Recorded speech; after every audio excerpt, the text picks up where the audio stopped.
पढ़ते पढ़ते यूं ही सो जाते हो तुम, लिखते लिखते यूं ही सो जाते हो तुम, क्या यही एग्जाम है? ओ पढ़ते पढ़ते यूं ही सो जाते हो तुम, लिखते लिखते यूं ही सो जाते हो तुम, क्या यही एग्जाम है? हो पास आओ मैं तुझको पढ़ा दूँ, हो पास आओ मैं तुझको पढ़ा दूँ, पढ़ के तुझको मैं टॉप करा दूँ, पढ़ा के तुझको मैं टॉप करा दूँ। मोस्ट वेलकम डियर स्टूडेंट्स, आप सभी लोगों का स्वागत है आपकी अपने यूट्यूब चैनल डीजी सर पर। आज के इस सेशन में लोग बात करने वाले हैं मोस्ट इंपॉर्टेंट, देखिए जो आपकी टॉपिक है लोकतंत्र के बारे में। और लोकतंत्र का देखिए बहुत ही महत्वपूर्ण है हम लोग के भारत कंट्री के लिए भी लोकतंत्र कितना मायने रखता है ये आप सभी लोग जानते हैं अच्छे से। देखिए ये जो वीडियो वो 10th के बच्चों के लिए भी इंपॉर्टेंट है क्योंकि लोकतंत्र की हेडिंग उनके में भी पूछी जाती है, और ये 12th के बच्चों के लिए जो सिविक्स के बच्चे हैं नागरिक शास्त्र के उनके लिए तो मोस्ट इंपॉर्टेंट है। लोकतंत्र का अर्थ बताइए तथा इनके गुण दोषों की विवेचना कीजिए। तो प्रश्न एक ही शामिल किया गया लेकिन मोस्ट इंपॉर्टेंट यह प्रश्न है, लोकतंत्र का अर्थ बताइए तथा इसके गुण दोषों की विवेचना कीजिए। आपसे पूछ कैसे सकता है कि लोकतंत्र का अर्थ बताइए, ये पूछ सकता है, या किसी आपको से पूछ सकता है कि इसके गुण बताइए, या पूछ सकता है कि इसके दोष बताइए। तो देखिए अति लघु में पूछ सकता है, लघु में पूछ सकता है, दीर्घ उत्तरी में भी पूछ सकता है। मैंने इस प्रकार से इस पर डिस्कशन किया हुआ है कि आपकी तैयारी बहुत बेहतर हो जाएगी और आपने बोर्ड एग्जामिनेशन में अपना बेहतर देंगे। इस तरीके से मैंने इसका प्रोफार्मा तैयार कर रखा है। निरीक्षण देखिए, पहले जब इसके उत्तर में हम लोग चलेंगे तो लोकतंत्र का परिभाषा की बात आती है कि लोकतंत्र वास्तव में होता क्या है। देखिए अगर इसके आंसर के बारे में हम लोग बात करें तो लोकतंत्र जिसे अंग्रेजी में देखिए हम लोग डेमोक्रेसी कहते हैं। याद रखिएगा लोकतंत्र को अंग्रेजी में हम लोग क्या कहते हैं? डेमोक्रेसी कहते हैं।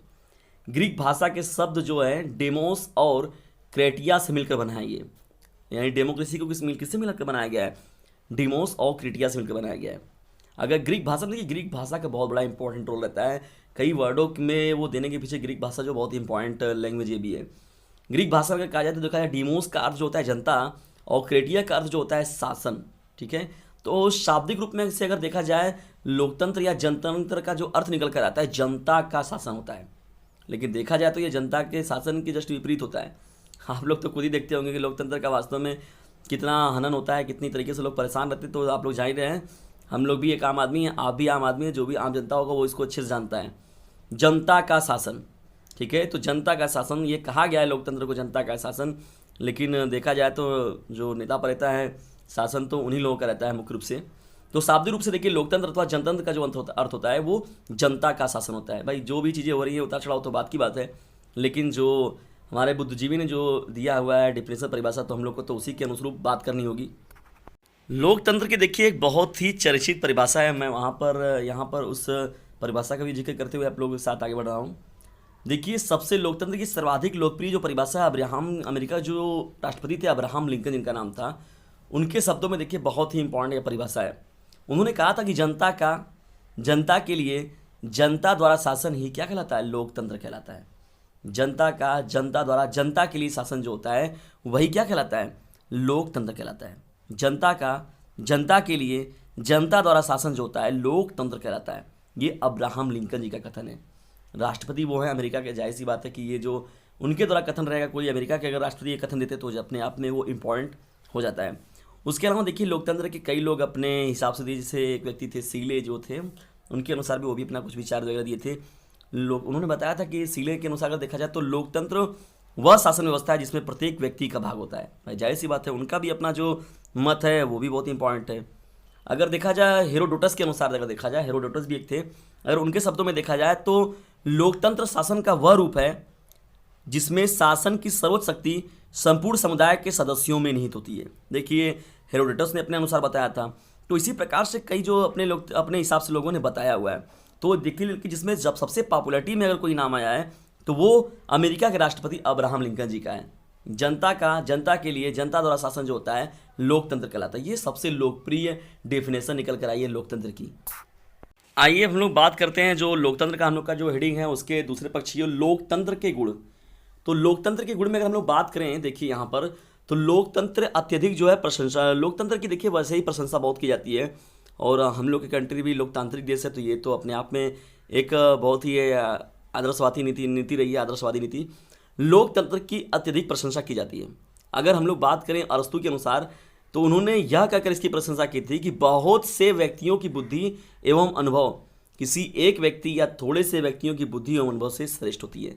ये बात आप सभी लोग जानते हैं। यदि बहुत से व्यक्तियों को हम लोग ले लें और उनकी बुद्धि एवं अनुभव को देखा जाए, तो किसी पार्टिकुलर कुछ क्षणिक व्यक्तियों या कुछ विशेष व्यक्तियों से अगर कहा जाए तो उनकी बुद्धि एवं अनुभव से कहीं श्रेष्ठ होती है। क्योंकि जब कई लोग मिलते हैं तो वहाँ विचारधाराएं कई प्रकार की निकल कर आती हैं। जैसे संविधान सभा के हम लोग के जब भारतीय संविधान लिखा गया, अगर एक दो लोगों के बस में रहता तो क्या मतलब रहता उसका, लेकिन देखिए कितने बुद्धिजीवियों को वहाँ पर शामिल किया गया है और कितना 2 साल 11 माह 18 दिन में वो लिखा गया है। तो वह जाहिर सी बात है कि वो कितनी संतुलन देखकर उसको वो लिखा गया होगा, कितनी उसमें तार्किकता को देखा गया होगा, ठीक है, तरलता को भी देखा गया होगा, मतलब हर कठोरता को भी देखा गया होगा। अगर आप लोग बात करें, देखिए लोकतंत्र में मुख्यतः निम्न गुण पाए जाते हैं। आइए पॉइंट वाइज हम लोग इन महत्वपूर्ण तथ्यों को समझते हैं। लोकतंत्र के गुण में हम लोग आगे बढ़ते हैं, देखते हैं इसके महत्वपूर्ण टॉपिकों को। देखिए पहला पॉइंट जो इसमें हो जाएगा, समानता पर आधारित। देखिए पहला जो पॉइंट है, यानी सबसे पहला जो मोस्ट इंपॉर्टेंट इसका गुण निकल कर आता है लोकतंत्र का, समानता पर आधारित है। देखिए लोकतंत्र जो है व्यक्ति की समानता पर आधारित है। यह सभी लोगों को समान समझता है, याद रखिएगा, चाहे वो रूप में किसी का किसी भी प्रकार का रूप हो, रंग हो, लिंग, वर्ण, धर्म आदि के आधार पर लोकतंत्र शासन में कोई भेदभाव नहीं किया जाता है। लोकतंत्र में ये सभी चीज़ों के लिए कोई स्थान नहीं है। काला कोई व्यक्ति है, कोई व्यक्ति गोरा है, स्त्री है, पुरुष है, और उसके बाद हिंदू है, मुस्लिम है, सिख है, ईसाई है, या पंडित है, ब्राह्मण है, क्षत्रिय है, या वैश्य है, शूद्र है, जो भी धर्म और समुदाय से लोग हैं, जाति के लोग हैं, सभी लोगों को यह समानता पर आधारित यानी समान आधार देता है। समान रूप से यह सभी लोगों के लिए है। इसमें सभी के मताधिकार का देखिए समान मूल्य है। सभी लोगों के मूल्य, ऐसा नहीं है कि मैं अगर ठाकुर हूँ तो मेरा अगर रखा जा रहा है, मैं राजपूत हूँ, ये हूँ, अगर मैं पंडित हूँ, मैं अगर यादव हूँ तो मेरा वोट जो रहेगा तो मैं उसी जाति का हूँ, तो अगर कोई गौतम है तो उसका 1 वोटिंग किया जाएगा और मेरा 5 वोटिंग किया जाएगा, ऐसा कुछ नहीं है। अगर चाहे राजा भी जाएगा, अगर खुद प्राइम मिनिस्टर भी अगर अपना वोटिंग डालेंगे तो उनकी भी काउंटिंग एक ही वोट की जाएगी। तो डियर स्टूडेंट्स, ये देखिए बहुत ही इंपॉर्टेंट चीज़ है। चाहे किसी भी धर्म और समुदाय के लोग रहेंगे तो उनके मताधिकार का समान मूल्य होता है। और चाहे वो युवा रहें, चाहे वो अपने प्रौढ़ावस्था में रहें या अपने वो वृद्धावस्था में रहें, 70 साल, 80 साल, 90 साल, तो लेकिन उनके जो वोट का अगर वो डालते हैं अपना, तो उनका काउंटिंग एक ही होना है।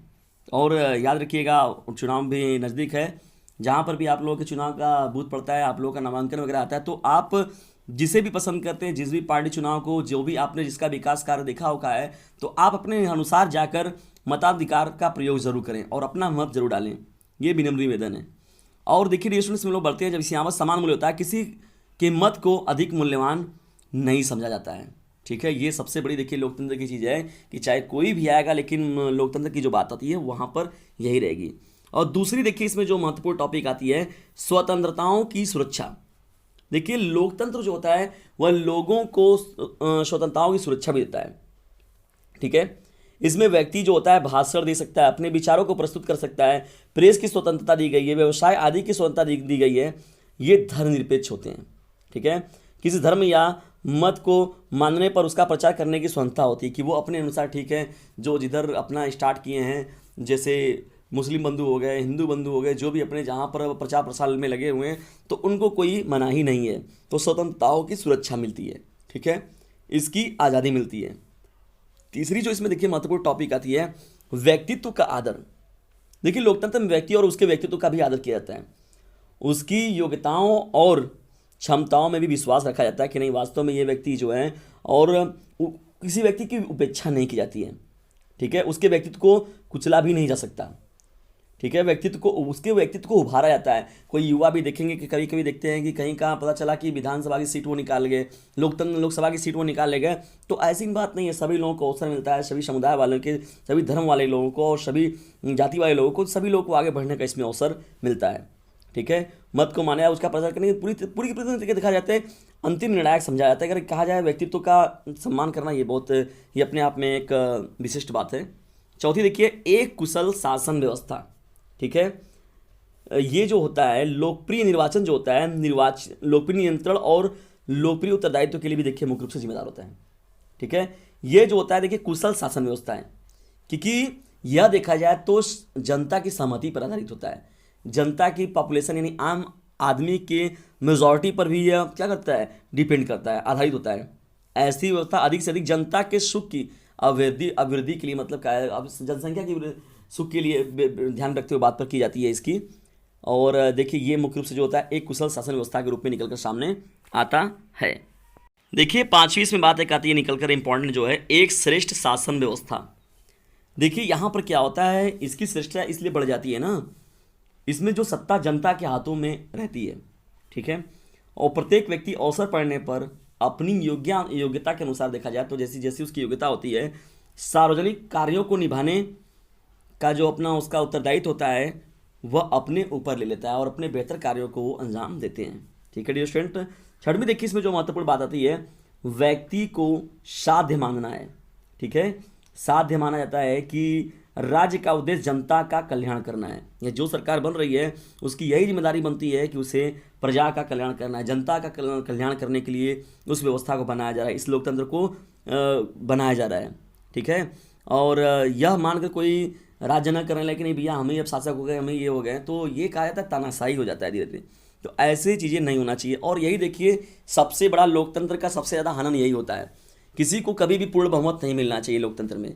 जब भी मिले उसे तो हमेशा ऐसी कंडीशन से मिले कि उसको पूरा बहुमत, यदि आप पता चला एक तरफा वोटिंग पड़ जाता है तो किसी को जब बहुत ज़्यादा बहुमत मिल जाता है तो वो उसका दुरुपयोग कर लेने लगता है, यानी उस शासन का या जी जो शासक होता है, जो सत्ता लोकतंत्र जो पार्टी आती है वो उसका दुरुपयोग करने लगती है। इसलिए लोकतंत्र का कभी भी जो विपक्ष में बैठता है तो उसमें भी उतने रेशियो में मिलने चाहिए, तो दोनों का जो एवरेज होता है वो सही रूप में बने रहना चाहिए। ये बहुत इंपॉर्टेंट। 7वीं और मोस्ट इंपॉर्टेंट बात निकल कर देखिए क्या आती है, राजनीतिक शिक्षा।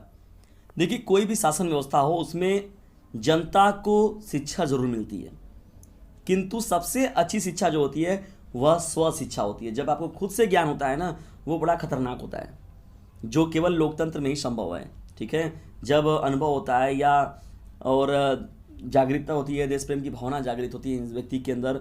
और देखिए कभी कभी क्या होता है कि लोग लेकर वोटिंग कर देते हैं, ये लालच के में पाकड़ की ये पा गए वो पा गए दुनिया भर का, लेकिन लोकतंत्र में जो अपना वोटिंग करना चाहिए वो चीज़ों को देखकर बड़ा दूरदर्शिता के अनुसार वोटिंग करनी चाहिए।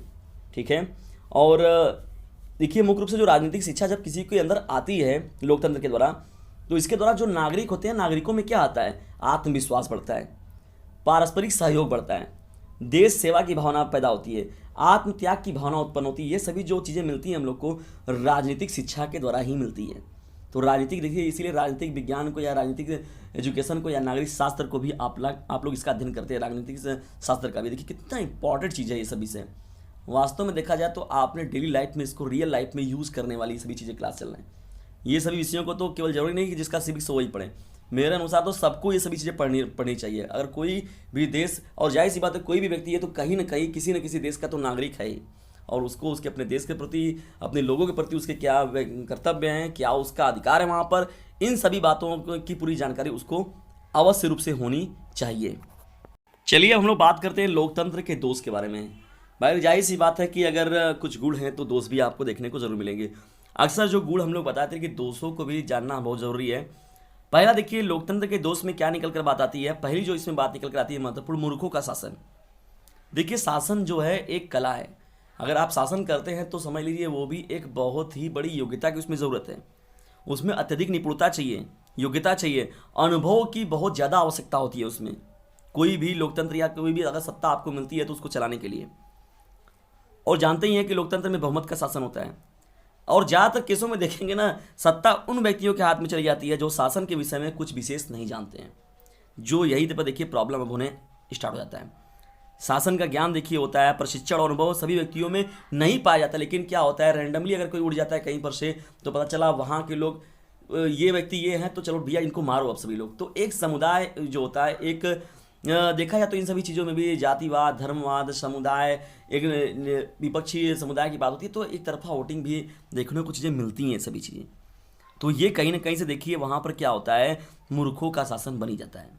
चुनाव में भाग लेने वाले देखिए जो मतदाता होते हैं इतने विकसित नहीं होते हैं कि वे सच्चे और सही व्यक्तित्व का चयन कर सकें, चुन सकें उन लोगों को।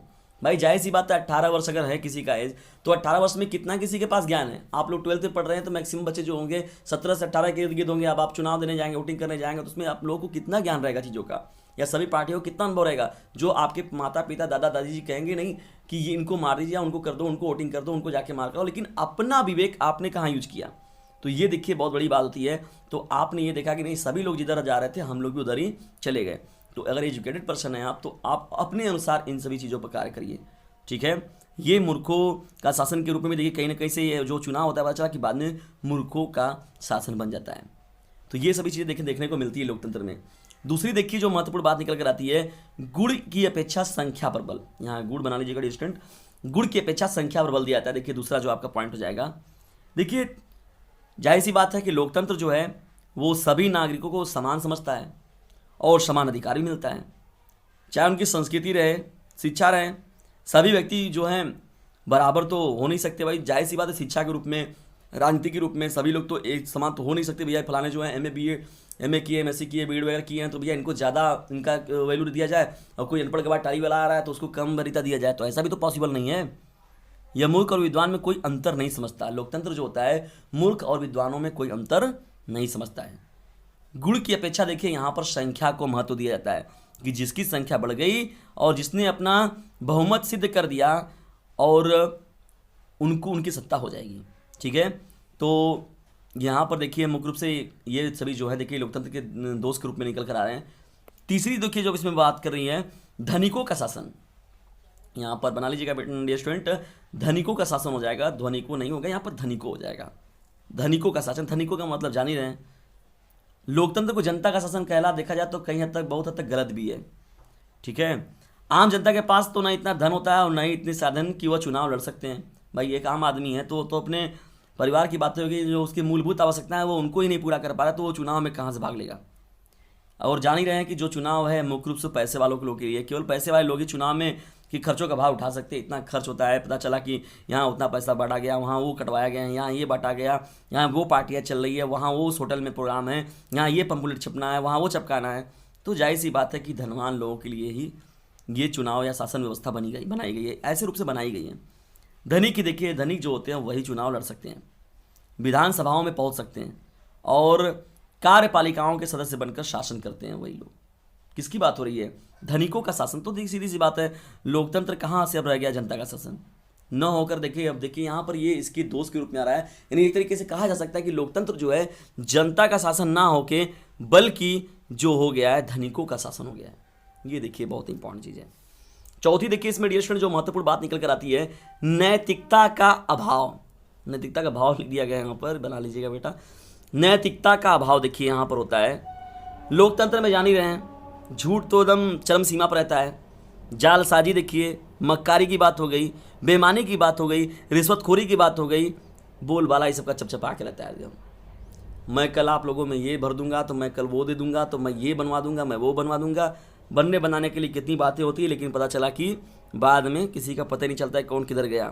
तो ज़्यादातर केसों में ये देखा जाता है नैतिकता का देखिए पूर्ण रूप से अभाव होता है। यानी व्यक्ति का खुद का व्यक्तित्व कुछ नहीं रहता है कि नहीं हाँ मैंने अगर इस बात को कहा है तो मुझे इस बात को सीरियसली लेना है। वो लोग जान जाते हैं कि ये राजनीति का मतलब यही हो गया है। मतलब इस तरीके से लोगों ने उसका डेफिनेशन ही चेंज कर दिया कि राजनीति में जो आएगा वो ऐसे ही बोलेगा, या बोलेंगे नहीं तो जो दिखेगा वही बिकेगा। ये इस पर काम करते हैं लोग, जो दिखेगा वही बिकेगा, बोल बाल के अपना दिखा उखा के दौड़ो ये यहाँ वो आकर काहे कोई करके हल्ला हो गया भैया, चलिए हो गया सब। अब बाद में जो जिधर मारना चाहेगा करना चाहेगा वो अपना उधर मारपीट सिलेक्ट करके आगे बढ़ जाएंगे। तो डिस्कशन देखिए नैतिकता का इसमें मुख्य रूप से देखा जाए तो अभाव होता है।